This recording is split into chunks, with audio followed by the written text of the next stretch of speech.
Got a little torn door gasket underneath there. Time for a little inspector theater. Could I come in? Come on in, Mr. Fire. The door's open for you. Thank you. You always make me feel so warm and welcome. No, this door is supposed to have a self-closing spring on it. Oh, they weren't required when this happened. No, they don't require them out here. No, there's no code out. No, you're supposed to have a self-closing spring. Most of the things you care about are on this side of the door. There might be something that you care about in the garage, but most of the things we care about are on this side of the door. It should have a self-closing spring.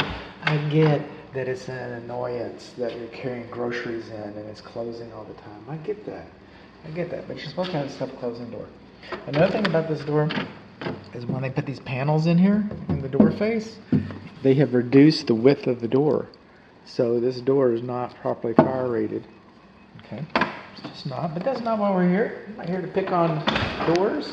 I'm not here to pick on the lights. There should be a protective cover over this light and this fluorescent light right here. There should be a protective cover over there, but that's not what we're here for. We're here for the metal panel overhead door, garage car overhead door, door opener assembly. That's a nice metal panel. Like I said, the manual door lock has been decommissioned. That's a good thing. All right. Our optic sensors are not supposed to be higher from the floor than 6 inches. A cat can crawl underneath there or something and get squashed. We're not supposed to have that. Some of our gasket, kind of like the door gasket's torn over here. Okay, you can see the light coming in here. Some of our door gasket doesn't seal real well right there. And optic sensors are too high, and then they've been stapled to the wall with non-insulated staples. So the wires can rub up against this and your door can malfunction. It can. Okay.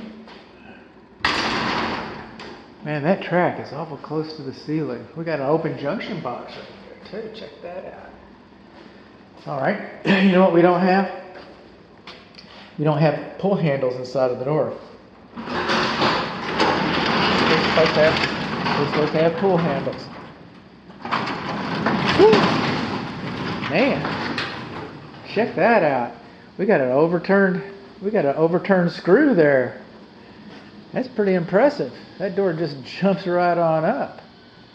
Okay, when you got too much pressure on your spring, when your spring is over tightened like that, then what happens here is that it's going to cause undue stress on your motor. Pulling it up, not so bad. Pushing it down, a little more difficult. Let's see what we got going over here.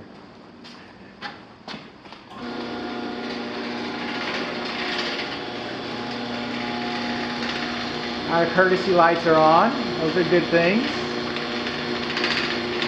And, well, I guess I have to come over here and help it a little bit. Oh, I'm tall enough.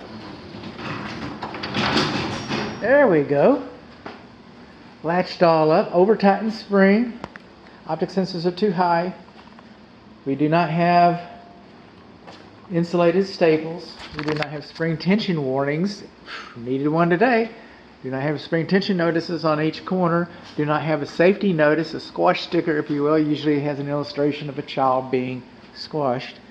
So we don't have a warning notice. Our manual door lock has been decommissioned. That's a good thing. Our emergency release works. We know that. And I already talked about the spring. Come over here. This button is nice and high enough so little hands can't get to it. And we just push that button right there. I made a business decision to do no harm. I do not do block tests.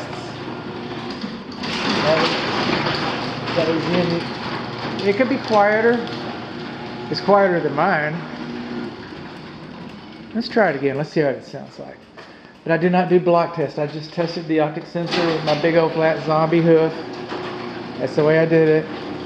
And it's in my inspection agreement that I routinely depart from that. It's on my inspection agreement that's posted on my website for 20-something years or more, however long that website is.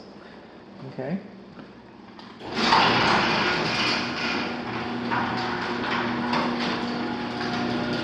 That's how loud it is.